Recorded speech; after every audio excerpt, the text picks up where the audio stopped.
Part 2. The Shurangama Sutra. Kinh Lăng Nghiêm.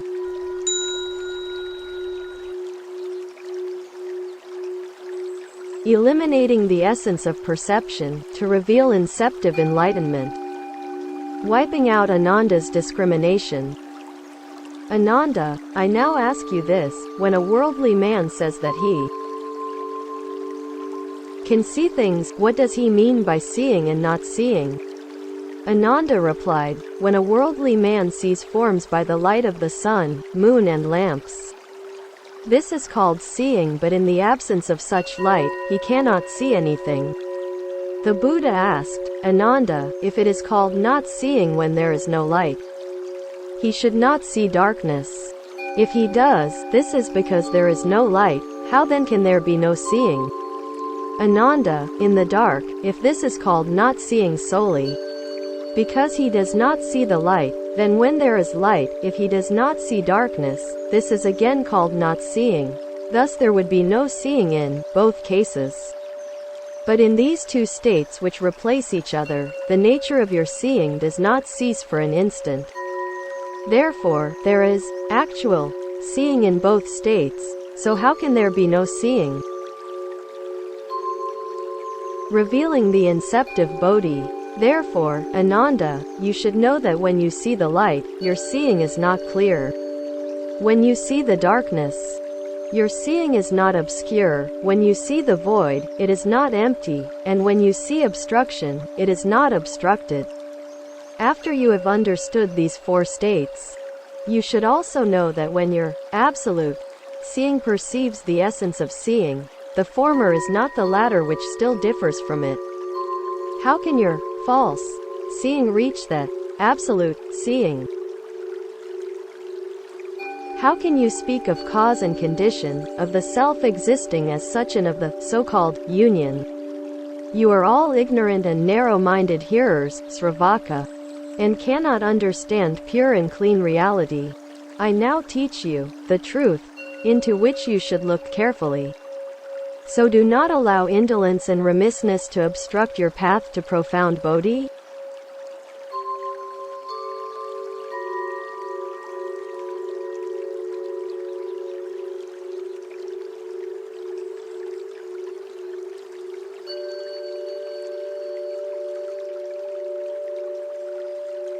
Revealing the unreality of the two realms, to expose the non-existence of Dharma things.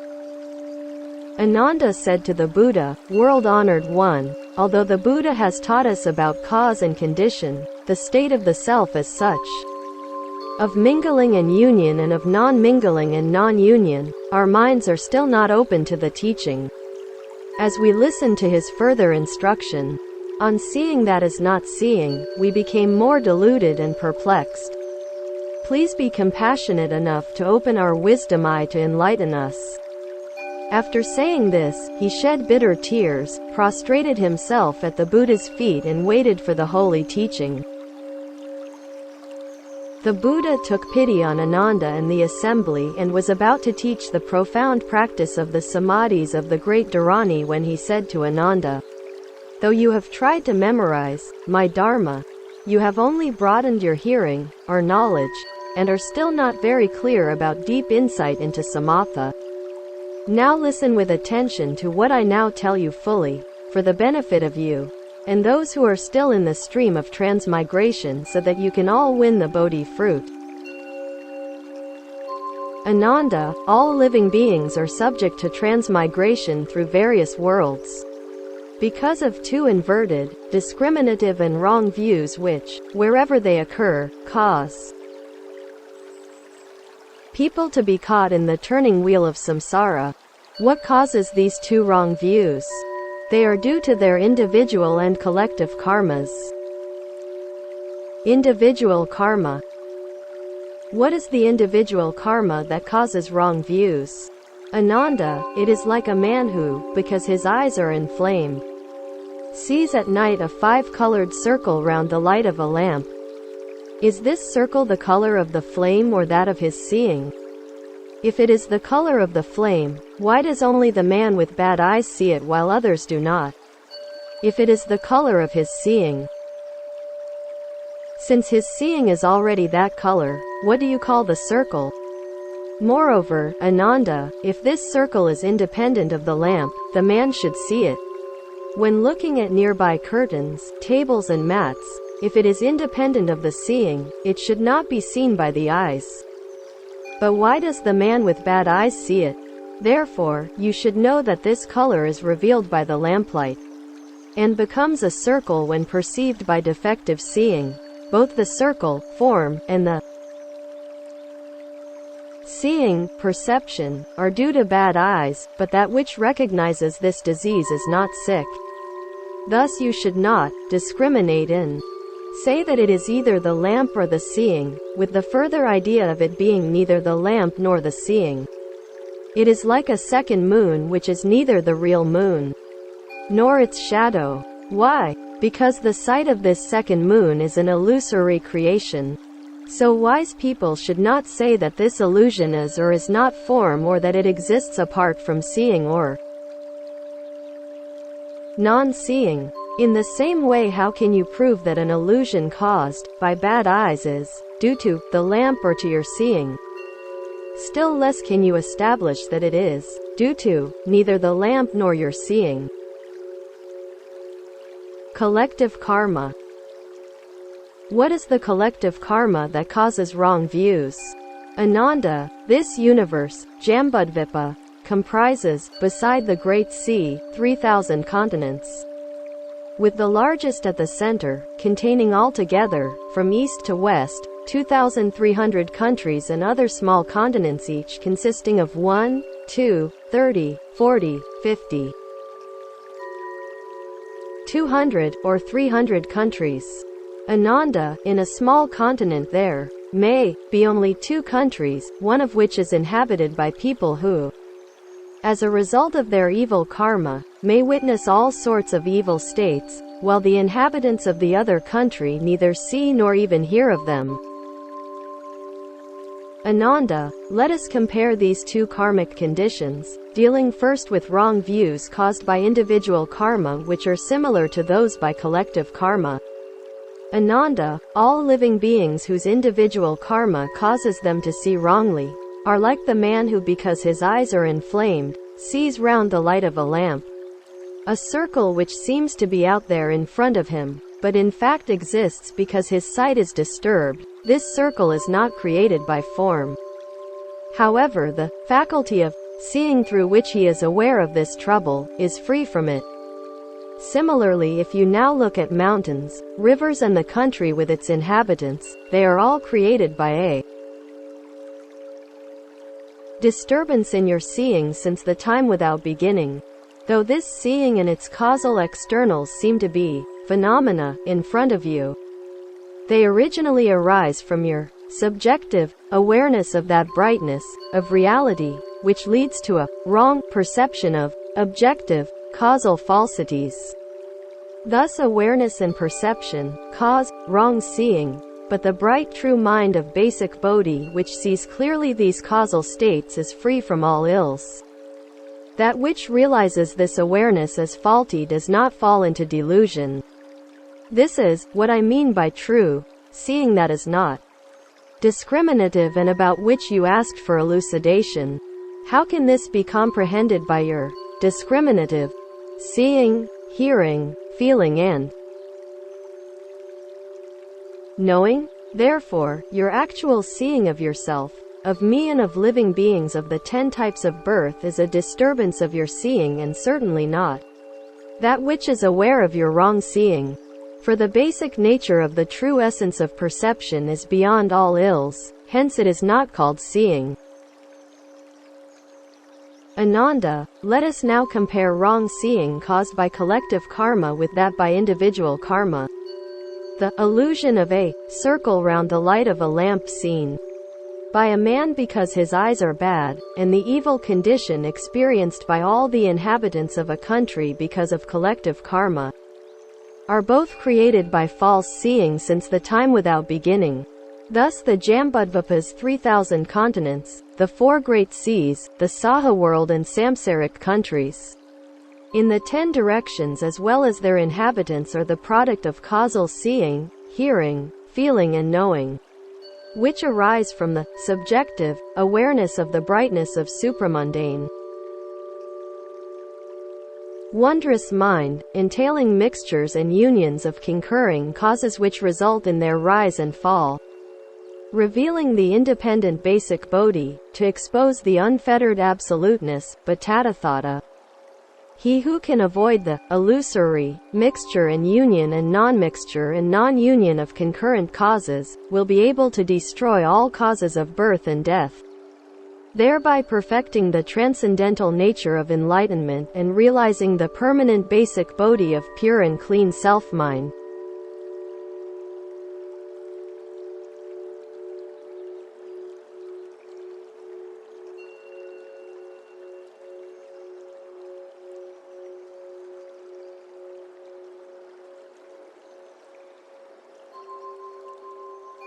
Wiping out all traces of the false, to enter the abstruse to reveal the Bhattatathata.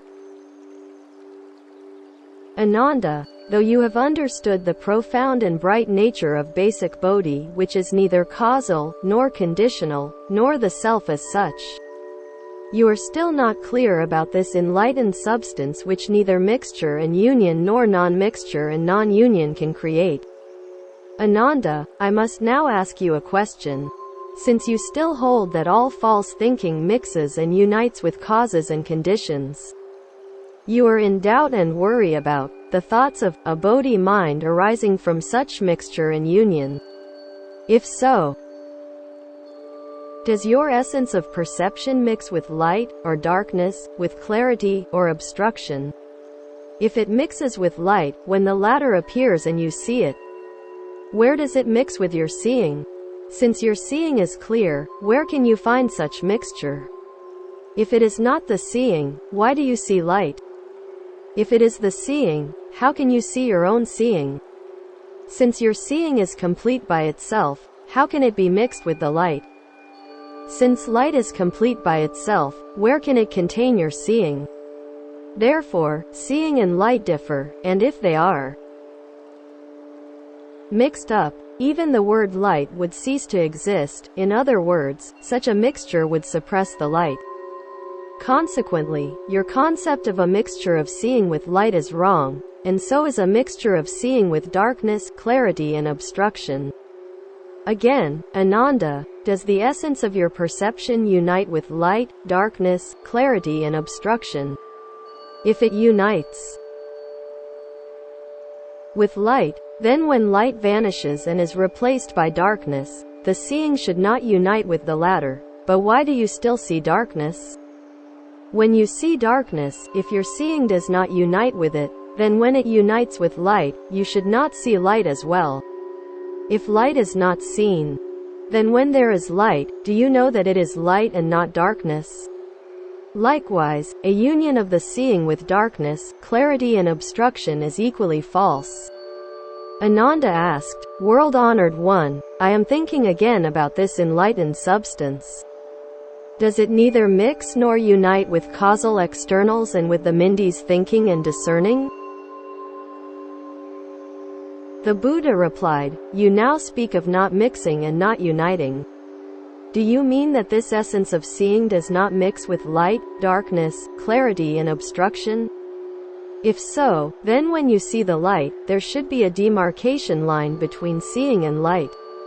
Now look carefully, and tell me, where are the fields of light and of your seeing, and where are their boundaries? Nanda, if you do not see where light is, then your seeing will not reach it.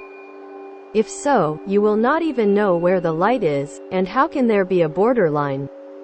It is the same with darkness, clarity and obstruction. Again, do you mean that this essence of seeing does not unite with light, darkness, clarity and obstruction? If it does not unite with light, then both the seeing and light are in opposition, like your ears and the light which can never meet. So your seeing would not perceive anything where there is light. Then how can you cause them either to unite or not? It is the same with darkness, clarity and obstruction. Ananda, you are still not clear about the illusory appearances of all passing phenomena which vanish wherever they arise. These illusions, in the shape of forms, spring from their underlying nature, which is the substance of wonderful Bodhi.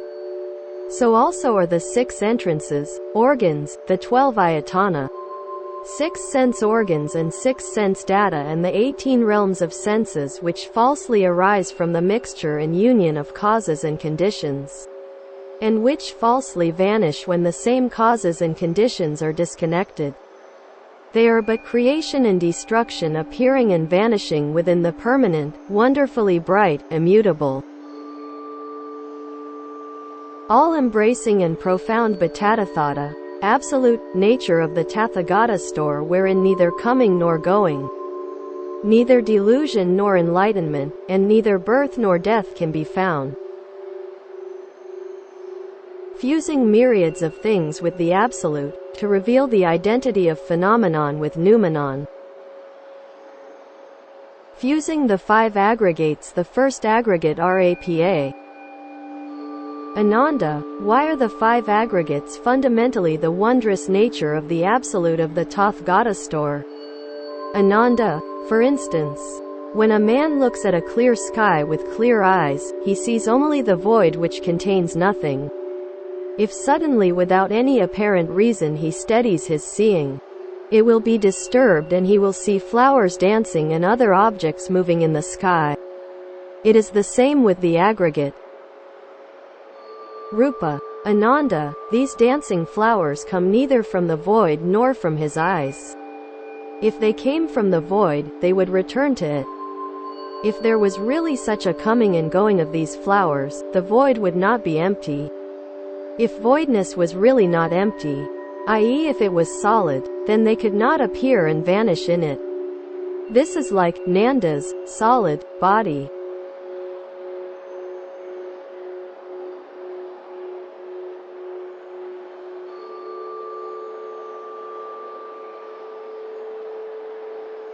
Which does not allow another Nanda to enter it. If these flowers come from the eyes, they should be able to return to the eyes, and because they come from the faculty of seeing, they should be able to see things. Thus when they leave the eyes, they become flowers in the sky, and when they return, they should see the organ of sight. If they cannot see things, then when they leave, they should screen the sky, and when they return, they should veil the eyes. But when the man sees these flowers, his eyes are not veiled. Then why do you wait until the sky is clear, of these flowers, to say that your eyes are really clear? Therefore, you should know that the aggregate form is unreal, for it is neither causal nor conditional nor self-existent. The second aggregate Vedana. Ananda, when, for instance, a man is in good health and his limbs are in good condition, he does not feel anything. But if suddenly, without any reason, he rubs his palms together, he feels coarseness, smoothness, cold and warmth. It is the same with the second aggregate Vedana. Ananda, these sensations come from neither the void nor his palms. If they come from the void, why are they felt by his palms only and not by his body? It should not be up to the void to choose his palms to feel them. If they come from his palms, they should not wait for the palms to be brought together to be felt. Moreover, if they really come from his palms and are felt when the latter are brought together, when they are separated, these sensations should re-enter the palms, arms, shoulders, bones and marrow, which should also feel their re-entry. They should also be felt by the mind as coming in and out, as if something had moved in and out of the body. If so, there is no need to bring the two palms together to feel these sensations. Therefore, you should know that the aggregate Vedana is unreal and is neither causal nor conditional nor self-existent. The third aggregate Sanjna.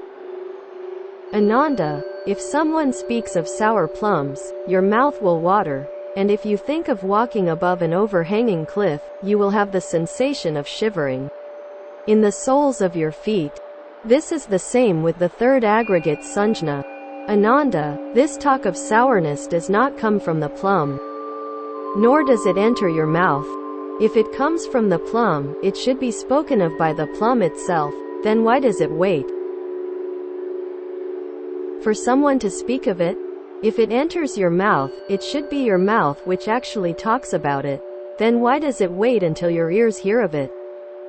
If it is your ears which alone hear it, why does not that water come out of them? This is the same with your thought of walking above an overhanging cliff. Therefore, you should know that the third aggregate sanjna is neither causal nor conditional nor self-existent. The fourth aggregate samskara. Ananda, the fourth aggregate samskara is like water which flows in a torrent endlessly and in good order over a fall.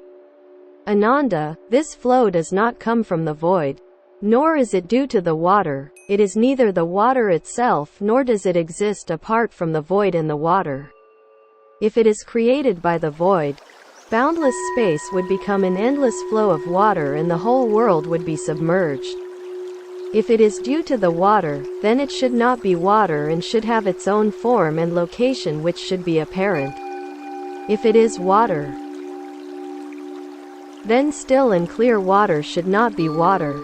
If it exists apart from the void and water, this is impossible because space is all-embracing and has nothing outside it, and because there is no flow without water.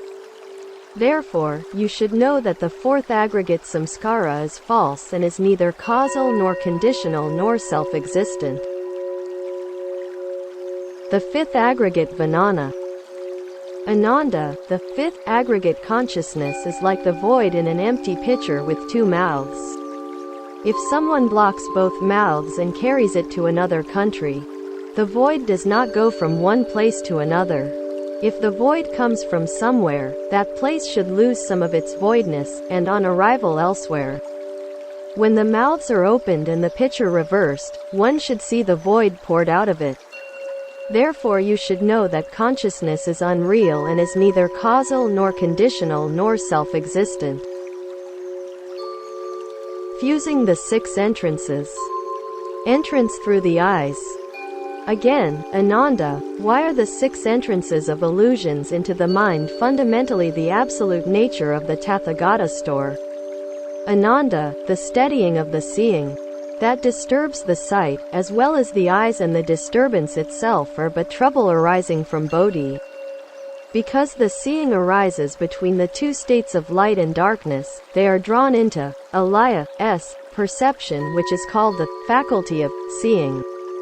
This seeing has no independent substance that exists apart from the two states of light and dark. Therefore, Ananda, you should know that this seeing comes from neither light nor darkness and from neither the organ of sight nor the void. Why? Because if it comes from light, it would cease to exist when darkness appears and would not perceive the latter. If it comes from darkness, it would be no more when there is light, and would not perceive the latter. If it comes from the organ of sight, there would be no objective light and darkness. Then such essence of perception would have no nature of its own. If it comes from the void, when it perceives these two states, it would also see the organ of sight. Moreover, the void would thus perceive everything of itself and have nothing.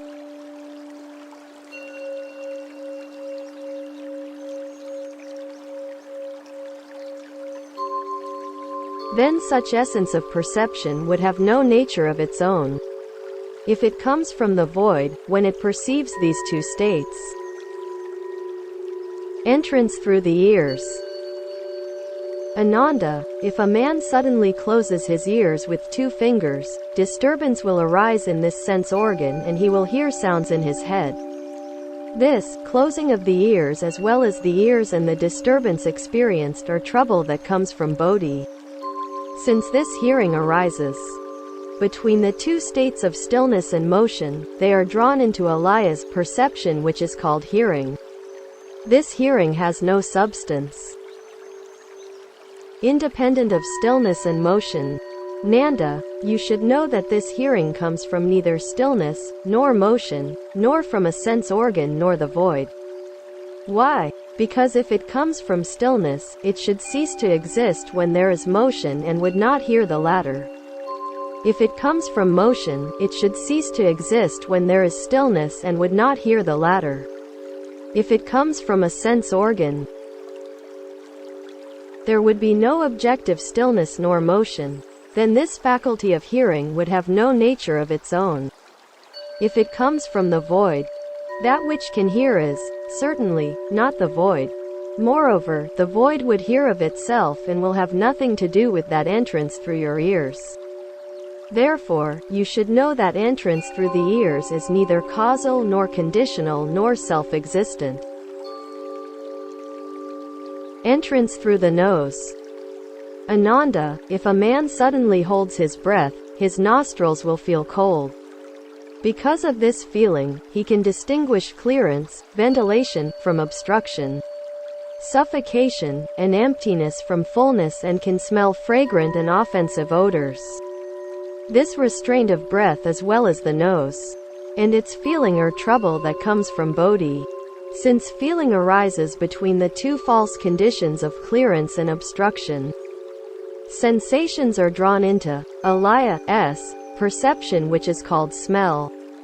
This smell has no substance independent of clearance and obstruction. You should know that it comes neither from these two states nor from the nose nor the void. Why? Because if it comes from the clearance, it will cease to exist when there is obstruction. But why does it feel the latter?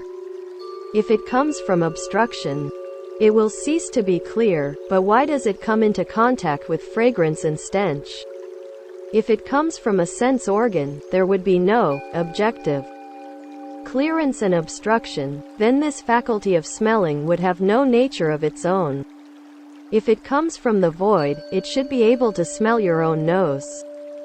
If so, the void itself would smell and would have nothing to do with that entrance through your nose. Therefore, you should know that that entrance is neither causal nor conditional nor self-existent. Entrance through the tongue. Ananda, if, for instance, a man licks his lips again and again, he will have trouble with his sense of taste. If he is ill, he will experience a bitter taste, and if he is healthy, a somewhat sweet one. Thus bitterness and sweetness reveal this sense which is always tasteless, in the absence of stirring feelings, and which, together with the tongue and the trouble caused by the taste, are but illusion which comes from bodhi. This illusion is due to false externals, such as bitterness and sweetness, and is drawn into alaya, perception, which is called taste. This taste has no independent substance apart from flavors, such as sweetness and bitterness, and tastelessness. Ananda, you should know that this perception of taste comes neither from the flavors, such as sweetness and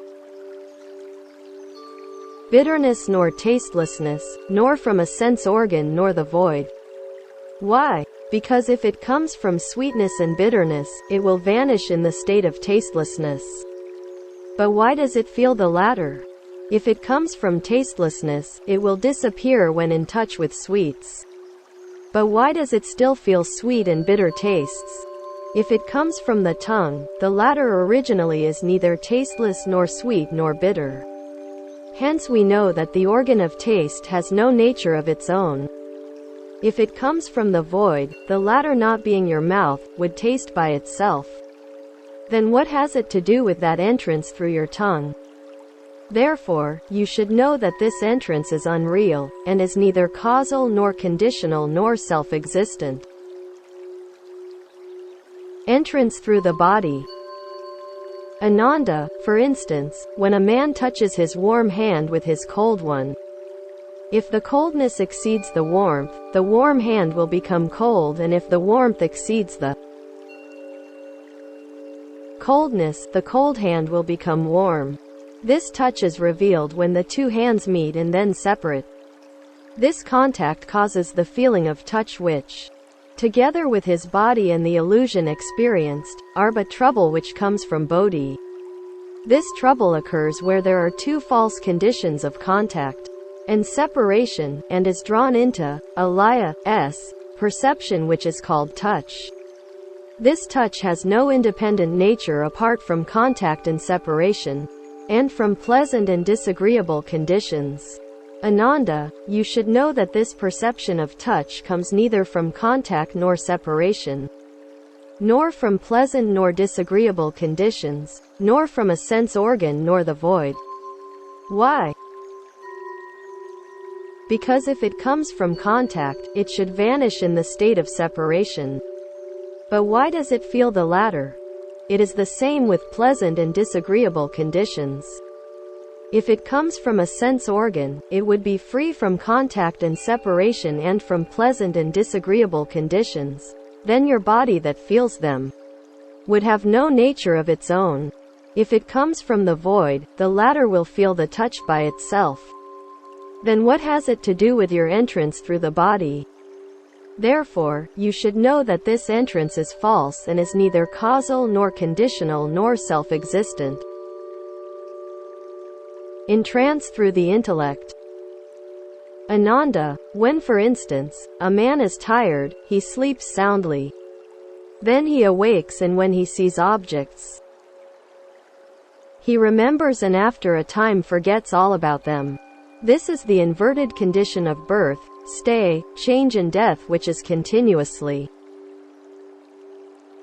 drawn into the inner intellect. Hence the organ of manas, which, together with the intellect and the trouble experienced, are an illness arising in bodhi. This illness comes from perceiving the two false conditions of birth and death, a perception which covers all inner data that cannot be reached by seeing and hearing, hence it is called knowing. This knowing has no substance of its own apart from the waking and sleeping states, and from the conditions of birth and death. Thus, Ananda, you should know that the organ of knowing comes neither from the waking and sleeping states, nor from the conditions of birth and death, and neither from a sense organ nor the void. Why? Because if it comes from the waking state, it should cease to exist in the sleeping state. Then why does one sleep? If it comes from birth, it should be void at death. Then who will die? If it comes from death, it would cease at birth. Then who is living? If it comes from a sense organ, then while the body experiences the two states of waking and sleeping, the knowing has no nature of its own apart from these two states and will be like a flower in the sky. If it comes from the void, the latter will know everything, and will have nothing to do with your entrance through the intellect. Therefore, this entrance is neither causal nor conditional nor self-existent. Fusing the 12 ayatana, 6 sense organs and 6 sense data, eyes and form. Again, Ananda, the 12 ayatana are fundamentally the same as the absolute of the Tathagata store. Ananda, just look at the grove and stream in Jetavana Park. Is it form that creates the eyes seeing, or vice versa? If the organ of sight creates form, when you see the void which is not form, form would vanish, which means that nothing would exist. Then if form is no more, what can be used to reveal the void? It is the same with the void. If form produces the eye seeing, when you see the void which is not form, your seeing would vanish, which means that nothing would exist. Then who distinguishes the void from form? Therefore, you should know that neither seeing nor form nor the void has a place of abode, and that form and seeing are false and are neither causal nor conditional nor self-existent. Ears and sound. Ananda, in Jetavana Park, when you hear a drumbeat to announce a meal and a bell rung to summon the bhiksus, these sounds succeed one another. Do they come to the ears, or do the ears go to them? Ananda, if they come to the ears, it is like when I go to Sravasti to beg for food, and am absent from Jetavana Park. If these sounds come to Ananda's ears, Madgalaputra and Kasyapa should not hear them. Then, why do all the 1,250 bhiksus, when they hear the bell, go together to the eating hall? If your ears go to the sound, it is like when I return to Jetavana Park, and am not in Sravasti. Then when you hear the drum, if your ears go to it, you should not hear the bell which rings at the same time, nor the sound of elephants, horses, buffaloes and sheep, in this park. If there is no such coming and going, there would be no hearing. Therefore, you should know that hearing and sound have no location and that both are false, being neither causal nor conditional nor self-existent. Nose and smell. Ananda, just smell the smoke of sandalwood in this burner. The quantity burnt is small but its fragrance spreads to Sravasti and the neighborhood. Do you think that this perfume comes from the sandalwood, from your nose, or from the void? Ananda, if it comes from your nose it should be produced by and spread from it, but since your nose is not sandalwood, how can there be this fragrance there? If you say that you smell perfume, it should be inhaled into your nose, but since it emanates from it as aforesaid, it is wrong to say that you smell it. If it comes from the void, the latter being permanent, this fragrance should be so as well, and there would be no need to burn dry sandalwood. If it comes from the sandalwood, its fragrant substance has become smoke by burning. And if your nose smells this perfume, your nose should be full of smoke. As smoke rises in the air, how can it be smelt in distant places even before it reaches them? Therefore, you should know that odor, nose and smelling have no fixed location and that smelling and odor are false, being neither causal nor conditional nor self-existent. Tongue and taste. Ananda, twice a day you go out to beg for food, and occasionally are given butter and cream, which are tasty delicacies. Do you think that this taste comes from the void, your tongue, or the food? Ananda, if it comes from your tongue, the latter has already become butter, and since you have only one tongue, how can you then taste honey? If you do not, this means that your taste does not change. Then how can it be called tasting? If it changes, and since your tongue is of one substance, how can this single tongue know various tastes? If it comes from the food, the latter cannot know, then how can it taste itself?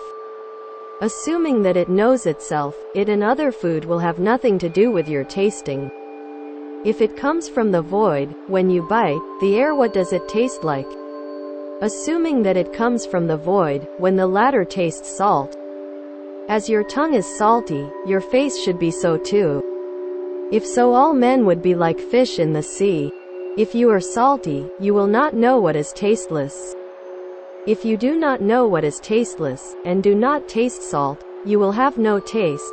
Then how can there be taste? Therefore, you should know that neither taste, nor tongue nor tasting has location, and that tasting and taste are false, being neither causal, nor conditional, nor self-existent. Body and touch. Ananda, you are accustomed to rub your head with your hand every day early in the morning. When feeling this rub, do you know whether that which rubs is your hand or your head? If it is your hand, then your head, an object, should not feel that it is being rubbed. If so, how can there be touch? If it is your head, there would be no need for your hand to rub it. Then how can you call it touch? If both hand and head are subjects, then you, Ananda, should have two bodies. If it comes from the contact of your hand with your head, then both your hand and head should be one, and one thing cannot contact itself.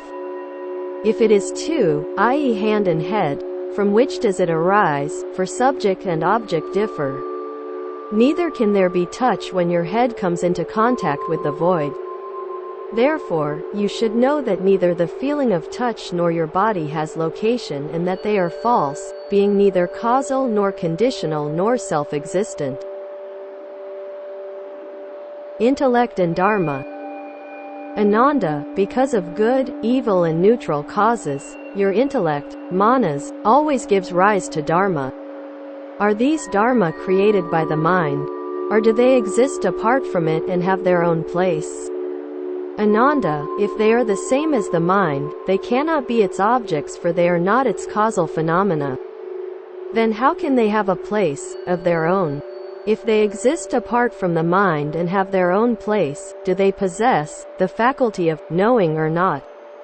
If they do, they are merely the mind, but since they have the faculty of knowing and differ from you, they should not be your dharma but should belong to someone else's mind. If they have the faculty of knowing and are your dharma at the same time, they are merely your mind, then how can you have an other mind as well as your own? If they differ from you and do not have the faculty of knowing, where are they, since they are not inanimate phenomena, such as form, sound, smell and flavor, nor cold and warmth due to contact or separation, as well as to the void? Since they cannot be shown in either form or the void, there should not be in the universe another voidness outside the void. Assuming that there is another outer voidness, they cannot be the mind's causal phenomena. Then where are they? Therefore, you should know that neither dharma nor mind has location, and that intellect and dharma are both false, being neither causal nor conditional nor self-existent. Fusing the 18 fields or realms of the senses. The field of sight perception. Again, Ananda, why are the 18 fields or realms of the senses the same as the Absolute in the Tathagata store?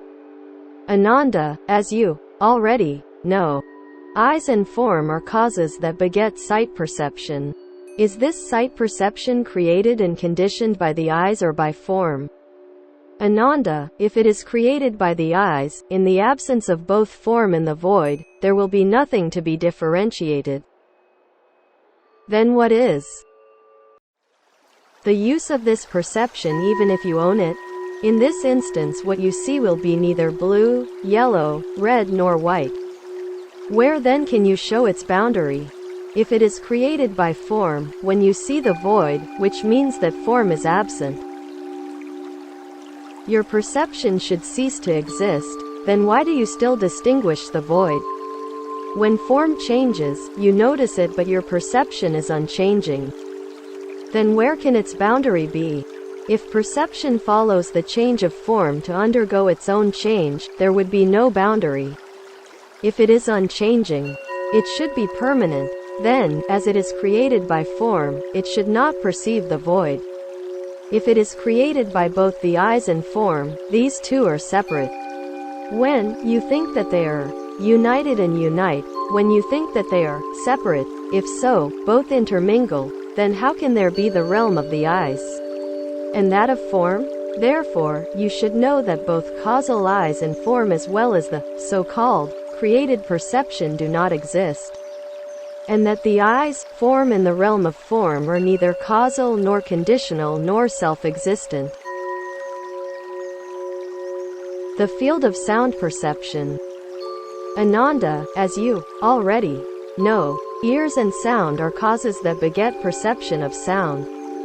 Is this perception created and conditioned by the ears or by sound? If it is created by the ears, this organ, in the absence of both disturbance and stillness, does not discern anything and is, therefore, devoid of objects. If it cannot discern, how can it create perception?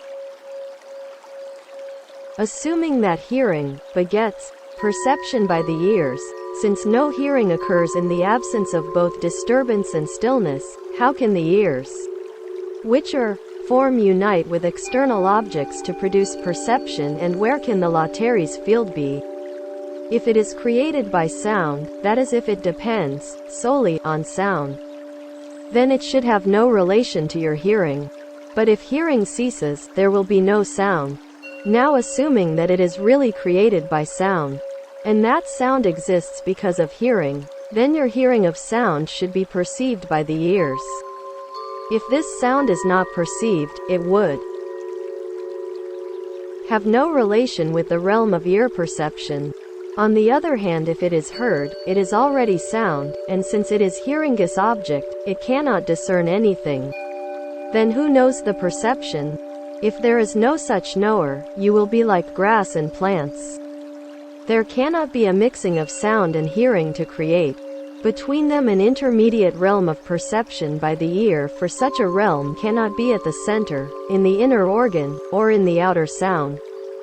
Therefore neither ears nor sound exist as causes, nor perception by the ear as effect, and ears, sound and its field are neither causal nor conditional, nor self-existent. The field of smell perception.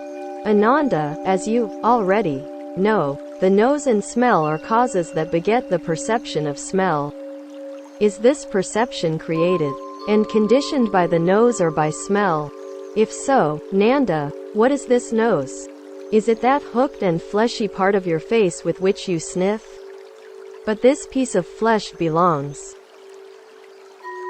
to the body, and the body as perception is called touch. The body is not the nose and touch is its object. If the nose cannot be named, where is it? If it perceives smell, where is that perception in your mind? If perception comes from a part of the face, it is touch and has nothing to do with the nose. If it comes from the void, it should be known by the latter instead of being felt by the flesh. If so, the void should be you and your body would feel nothing. Then, there would be no Nanda anywhere at the moment. If smell is the knower, it should know itself and would have nothing to do with you. If good and bad smells create your nose, they should not produce sandalwood and fetid herbs. Without the latter, smell your own nose and see if it is fragrant or offensive. Since fragrance cannot stink and stench cannot be fragrant. If you can smell both, you should have two noses, and now as you ask me about the Dharma, there should be two Anandas. Then which Ananda are you? If there is only one nose and if fragrance and stench are not two different smells, they can be mistaken for each other, which proves that neither exist. If so, where can the field of smell perception be established? If it is created by smell, and if perception exists because of smell, it is like your eyes which can see things, but not themselves, so that perception which exists because of smell should not scent it. If it does, it cannot be created by smell, and if it does not, it is deprived of that perception. Since smell does not depend on perception, it has no field. If perception cannot smell, its field cannot be established on the basis of smell.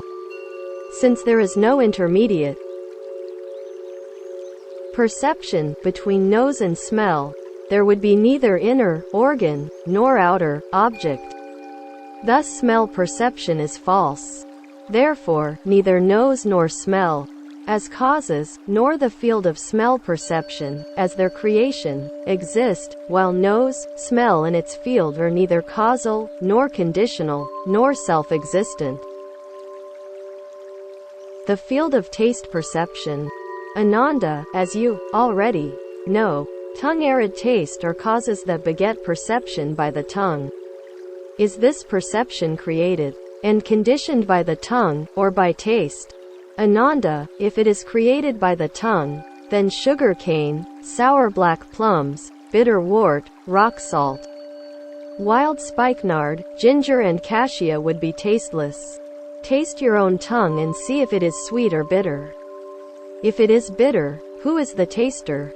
Since the tongue cannot taste itself, who experiences the taste? If it is not bitter, no taste can come from it. Then how can it be conditioned? If perception derives from taste, it would be taste itself, but, like the tongue, it cannot taste itself. Then how can it distinguish various flavors? Again, since there are many flavors which cannot come from a single source, there should be as many corresponding perceptions. If there is only one, and if it is created by different flavors, then all salt, insipid, sweet and bitter flavors should unite and become one. Then there would be no discerning. If so, there would be no perception by the tongue. How then can the tongue, taste and perception be conditioned? The void cannot make your mind perceive. Since tongue, organ, and taste, object, cannot unite to create an intermediate, perception. Where is the latter's field therefore, tongue and taste, as causes, and the field of taste perception, as their creation, do not exist. While tongue, taste and their field of perception are neither causal nor conditional nor self-existent. The field of touch perception. Ananda, as you already know, body and touch are causes that create the perception of touch. Is this created and conditioned by the body or by touch? Ananda, if it is created by the body, what does the latter perceive when there is neither contact nor separation? If by touch, your body would not be needed, then who can, without a body, feel contact and separation? Ananda, objects do not perceive touch, but the body knows and feels it. Body's perception is revealed by touch and touch through the body. Therefore, body and touch are inseparable, but they are not the same, and so originally they have no home. When touch contacts body, it becomes the body, and when it ceases, it becomes the void. Since there are no such things as inner, body, and outer, touch, how can there be an intermediate, perception, between them? Where then is the field of body perception? Therefore, body and touch, as causes, and body perception, as their creation, do not exist, and all three are neither causal nor conditional nor self-existent. The field of the sixth consciousness. Ananda, as you already know, intellect, manas, and dharma, ideas, are causes that create the sixth consciousness. Is this consciousness created and conditioned by intellect, or by dharma? Ananda, if this consciousness is created by intellect, the latter, as organ, should contain dharma, as object, to reveal its own existence. In the absence of dharma, your intellect does not exist and cannot create anything, even if it does create consciousness. What is the latter's use if it is not confronted with causal ideas, dharma? Moreover, both your mind, i.e. the sixth consciousness, and your thinking process, i.e. the intellect, discern ideas and things. Are they the same as, or different from each other? If the same consciousness is just intellect, then how can it be created by intellect? If different consciousness would be unconscious, then how can it come from intellect? If it is also conscious, then tell me what intellect and consciousness are. Therefore they are neither the same nor different, then where is the field of consciousness? If consciousness is created by dharma, all things in the world are inseparable from the five sense data of form, sound, smell, taste and touch, which clearly correspond with the sense organs and are not affected by the intellect. If your consciousness depends on dharma for its existence, look carefully into dharma and see what they look like, for beyond form and voidness, motion and stillness, clearness and obstruction, union and separation, and birth and death, where can dharma be found? For dharma arise simultaneously with form, voidness, etc., and vanish with them. Since there are no causes leading to their creation, what are the forms and shapes of dharma? If these do not exist, what then conditions dharma? Therefore, intellect and dharma as causes, and the field of the sixth consciousness, as their creation, do not exist, and they are neither causal nor conditional nor self-existent. Fusing the seven elements into the Absolute, to reveal the free intermingling of phenomenon and noumenon. Ananda said to the Buddha, E-world honored one, the Tathagata has often spoken of cause, condition and the state of the self as such, and has taught us that all changes and transformations in the world are due to the mixture and fusion of the four elements. Why does he now wipe out all concepts of cause, condition and the state of the self as such? I do not understand. Will he be compassionate enough to explain in full too?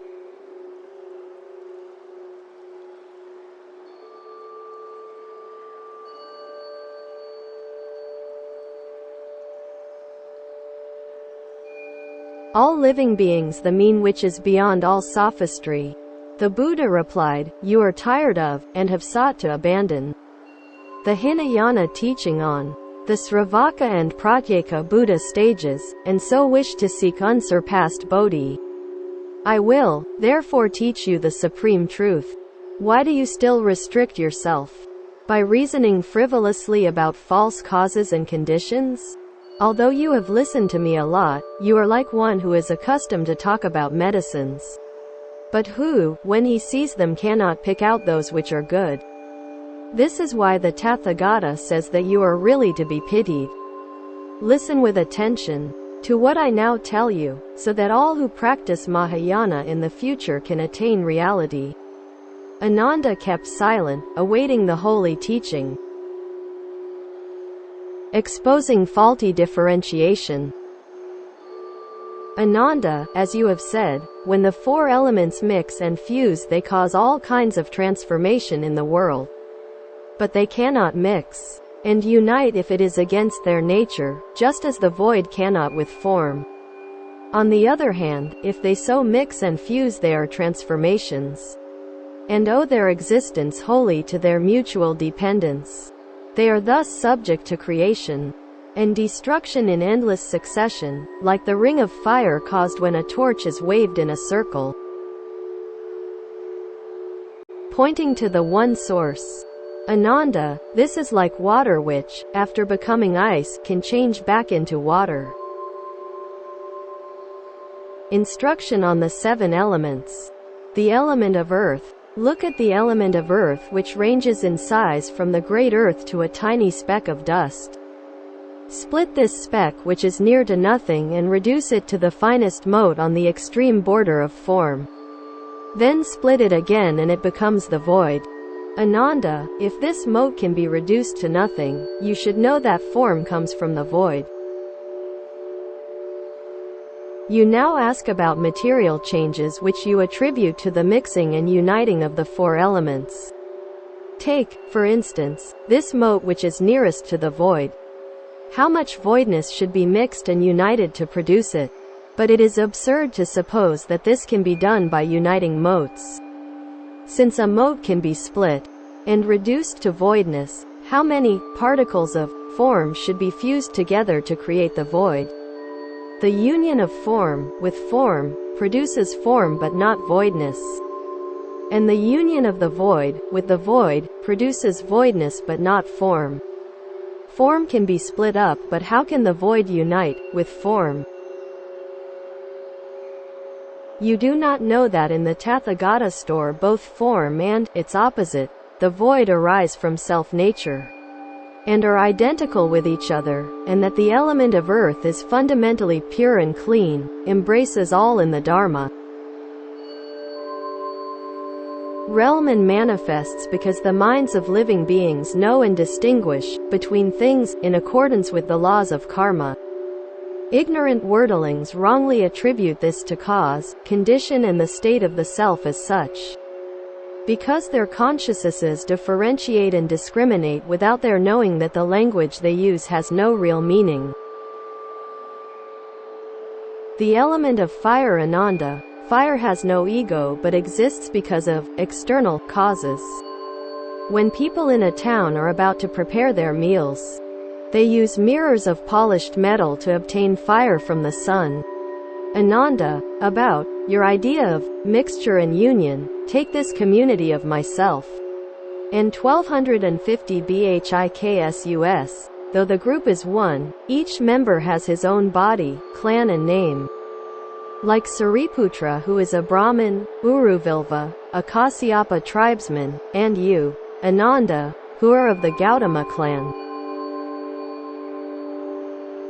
Ananda, if fire comes from the mixture and fusion of the elements, when a man holds a mirror to obtain fire in the sun, does this fire come from the mirror, the moksha, or the sun? Ananda, if it comes from the sun, it can burn the moksha in your hand. If so, all the trees will be scorched. If it comes from the mirror and then lights the moksha, why does it not melt the mirror and burn your hand? But if you do not even feel the heat, how can the mirror melt? If it comes from the moksha, why does the latter require the sun and the mirror to make it burn? Look at the mirror held by the hand, the sun up in the sky, and the moksha which originally came from the ground. How can fire travel elsewhere before coming here? Moreover, the sun and the mirror are a very long way apart and cannot mix and unite with each other. Finally, fire cannot exist by itself. You do not realize that in the Tathagata store both fire and its opposite, the void, arise from the self-nature and are identical with each other. And that the element of fire is fundamentally pure and clean, embraces all in the Dharma realm and manifests because the minds of living beings know and distinguish between things. Ananda, you should know that fire is produced wherever a man holds a mirror, in the sun. And that if mirrors are held up throughout the Dharma realm, fire will spring up everywhere in accordance with the laws of karma and not in a given place and direction. Ignorant worldlings wrongly attribute this to cause, condition, and the state of the self as such without realizing that it is because their consciousnesses differentiate and discriminate and that the language they use has no real meaning. The element of water, Ananda, water is unstable by nature, for it either flows or is still. Great magicians in Sravasti, such as Kapila, Chakra, Padma, and Asta, obtain water to mix with their medicines by exposing a crystal ball to the full moon. Does this water come from the ball, the void, or the moon? Ananda, if it comes from the moon, which is a very long way off, it should pass through the trees in the forest before reaching the crystal ball to flow into the bowl.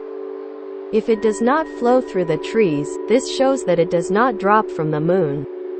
If it comes from the crystal ball, it should flow regularly, not only when the moon is full. If it comes from the void of space, which is boundless,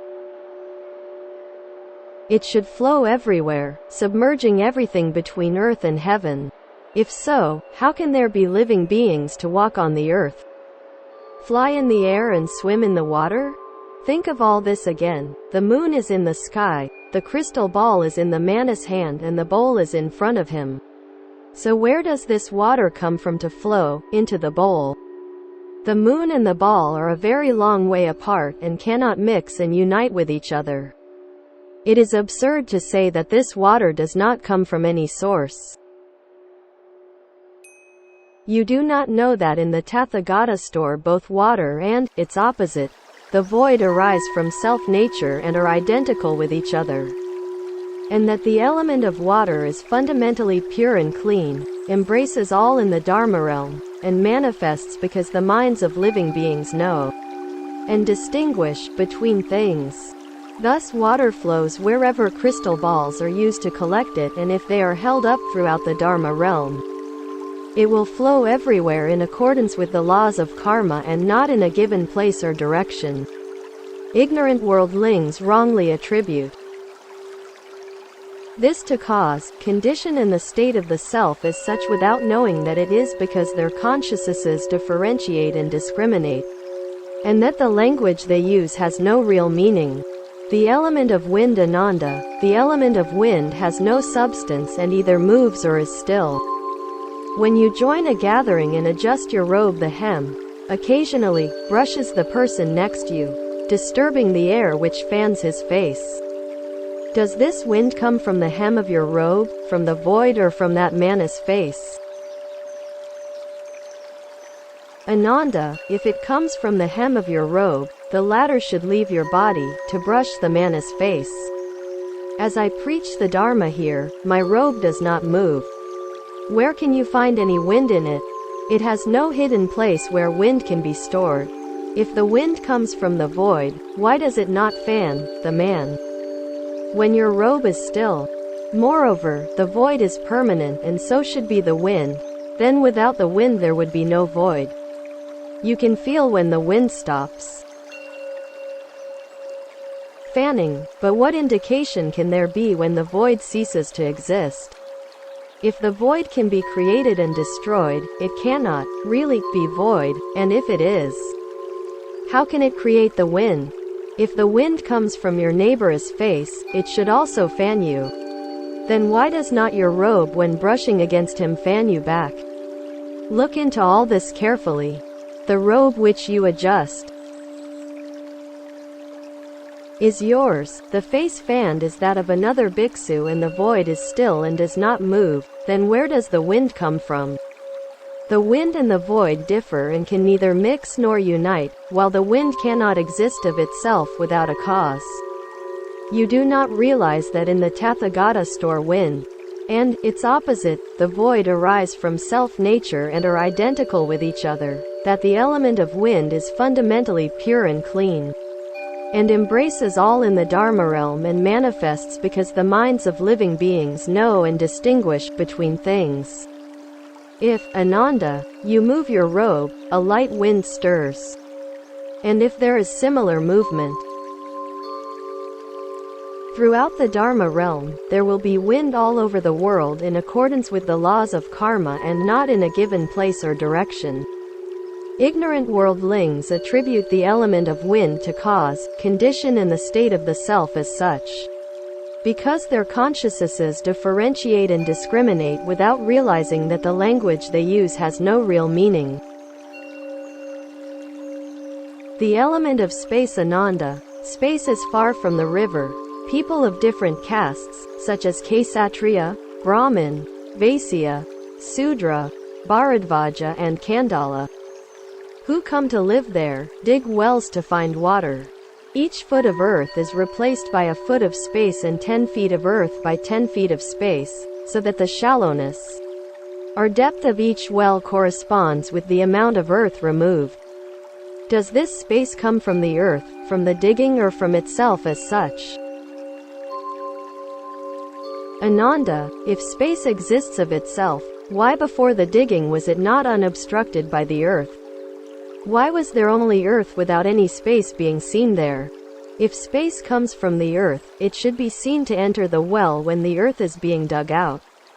If only the earth is removed without space entering the well, how can space come from the earth? If earth is not excavated and space does not fill in the hole, both space and earth should be the same, then why is not space dug out with the earth? If space comes from the digging, when the former is produced by the latter, no earth should be removed. If space does not come from the digging, why when earth is being dug out, is space seen in the well? Think about all this and see where space comes from when a man uses his hands to dig earth to make a well. For digging and space are not in the same category and can be neither mixed nor united. And it is absurd to suppose that space exists of itself without coming from any cause. If space is perfectly all-embracing and essentially unmoving, you should know that it and the elements of earth, water, fire and wind, which together are called the 5 elements, intermingle naturally and are merely the untreated and unending Tathagata store. Ananda, since your mind is deluded and you remain unaware of the real identity of the 4 elements in the Tathagata store, you should look into space and see whether or not it comes or goes, or neither comes nor goes. You do not know that in the Tathagata store Bodhi and its opposite, the void, arise from the self-nature and are identical with each other, because the element of space is fundamentally pure and clean, embraces all and manifests because the minds of living beings know and distinguish between things. The 10 quarters, Ananda, are like an empty pit filled with space which in accordance with the laws of karma has no given place nor direction. Ignorant worldlings attribute this to cause, condition, And the state of the self is such because their consciousnesses differentiate and discriminate without knowing that the language they use has no real meaning. The element of perception. Perception knows nothing by itself and only manifests through form and voidness. As you are now in Jetavana Park, you see light by day and darkness in the evening. At night there is light when the moon shines and darkness when there is no moon. This light and darkness are discerned by the seeing, but is this seeing of the same nature as light, darkness and the void or not? Is it the same or different from them? Ananda, if the seeing is of the same nature as light, darkness or the void, we come to this, as light and darkness alternate. And when there is one the other disappears, then if the seeing is one with darkness, it should vanish when there is light and vice versa. As the seeing disappears in both cases, why are light and darkness still seen? As they differ, it follows that the seeing is beyond creation and annihilation. If so, how can the seeing be the same as light and darkness? If the seeing is not of the same nature as light and darkness, try to find out what this seeing looks like apart from light, darkness and the void, without which there can be no seeing, like the hair of a tortoise and the horns of a hare. As light, darkness and the void differ, where can the seeing be? As light and darkness are in opposition, how can the seeing equate with them? If there is no seeing without light, darkness and the void, how can it differ from them? If you try to separate the void from the seeing, you will not find their boundaries. If so, why are they not the same thing? When you see light and darkness, your seeing does not change. So why does it not differ from them? If you look closely and minutely into all this and examine it again and again, you will find that light comes from the sun, darkness from the moonless night, clearance from space and obstruction from the earth. So where is the begetter of this essence of seeing? Since the seeing can discern whereas the void cannot, they can neither mix nor unite. And we cannot say that this essence of seeing comes from nowhere. You should know that perception by seeing and hearing, which pervades all and essentially does not change, and boundless unmoving space, as well as its moving counterparts as such, the elements of earth, water, fire and wind, all of which are called the six elements, intermingle by nature and are the fundamental untreated and unending Tathagata store. You are infatuated by nature and do not understand that seeing, hearing, feeling and knowing fundamentally come from the Tathagata store. You should inquire into them and see if they pertain to birth and death, if they are one or many, if they pertain neither to birth nor death, and if they are neither one nor many. You do not know that in the Tathagata store self-nature de-seeing is basically the enlightened perception which is pure and clean, embraces all in the Dharma realm and manifests because the minds of living beings know and distinguish between things, like seeing, which pervades the whole Dharma realm. Hearing, smelling, tasting and touching as well as the activities of body and mind have wonderful virtues which are bright and universal and so are not in a given place or direction.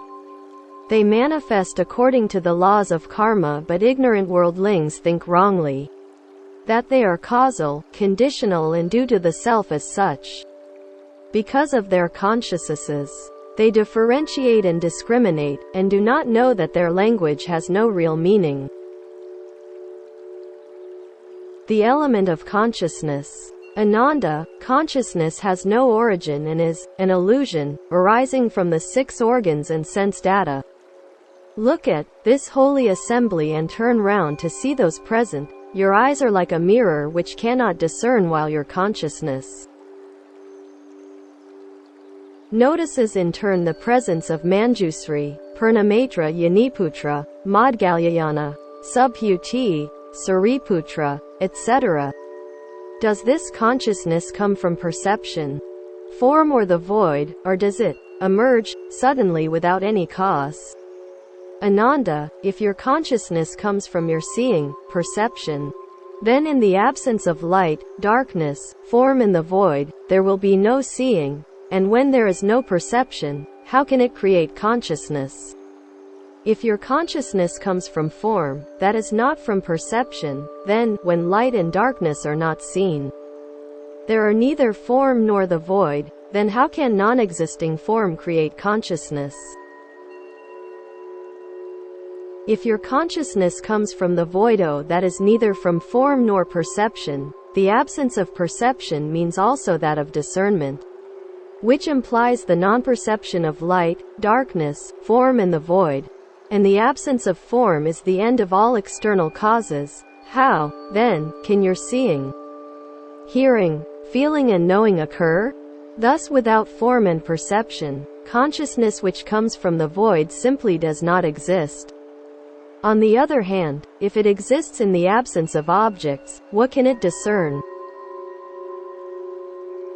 If your consciousness suddenly emerges without any cause, why cannot it discern the moon in the daytime? Now look closely and minutely into all this. Your seeing, perception, depends on the pupils of your eyes meeting an external object which is, when there is form and is not when there is no form. These are the four causes, i.e. the seeing, eyes, form and voidness, from which consciousness arises, but which one of them creates consciousness? Since consciousness is always moving, to differentiate, whereas perception is still. For it does not discriminate, they cannot mix and fuse together. Your hearing, feeling and knowing are in the same category as your seeing. But your consciousness should still have a source. If this consciousness comes from nothing, you should know that perception, by means of seeing, hearing, feeling and knowing pervades everywhere and comes not from any source. Moreover, with space, earth, water, fire and wind, they are called the seven elements, the natures of which are real and intermingle, freely, being but the untreated and unending Tathagata store. Ananda, because your mind is unsettled, you do not realize that the seeing and hearing that arouse consciousness come fundamentally from the Tathagata store. You should look into the consciousnesses inside the six entrances and see if they are the same or different.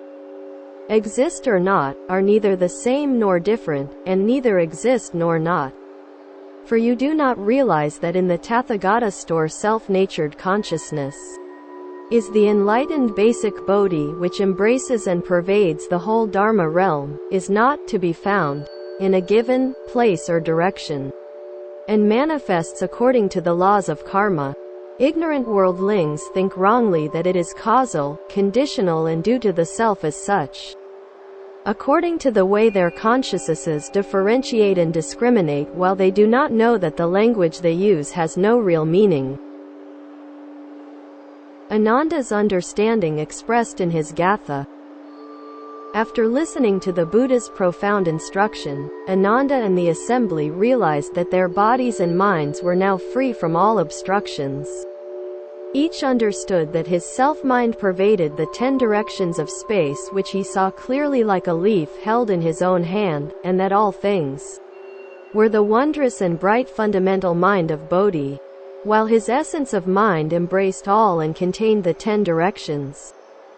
He looked back at his own body given him by his parents, which was like a speck of dust dancing in the great void, sometimes visible and sometimes not, and like a bubble rising and falling aimlessly in a boundless clear ocean.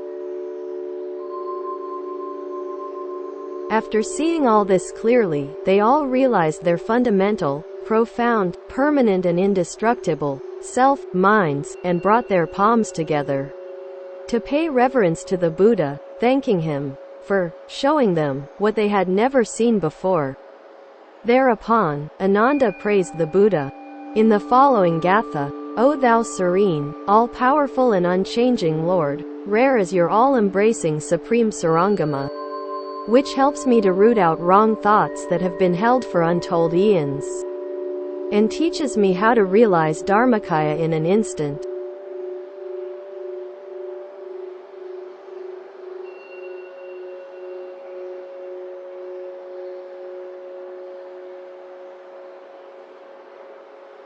May I now win the fruit and achieve enlightenment. To save living beings countless as the Ganges sands. To myriad Buddha lands I now offer this mind profound. To repay my debt of gratitude for the grace of the Lord. Humbly I now implore the world-honored one to seal my oath to re-enter the 5 turbid realms wherein, if even one being fails to become a Buddha, I shall, at once, renounce all my claim to nirvana. O great hero, the mighty, the compassionate one. May you also destroy my last secret delusion, so that I soon attain to Bodhi supreme. Sitting in Bodhi mandalas everywhere, the void to an end may come, but my firm mind will not flinch.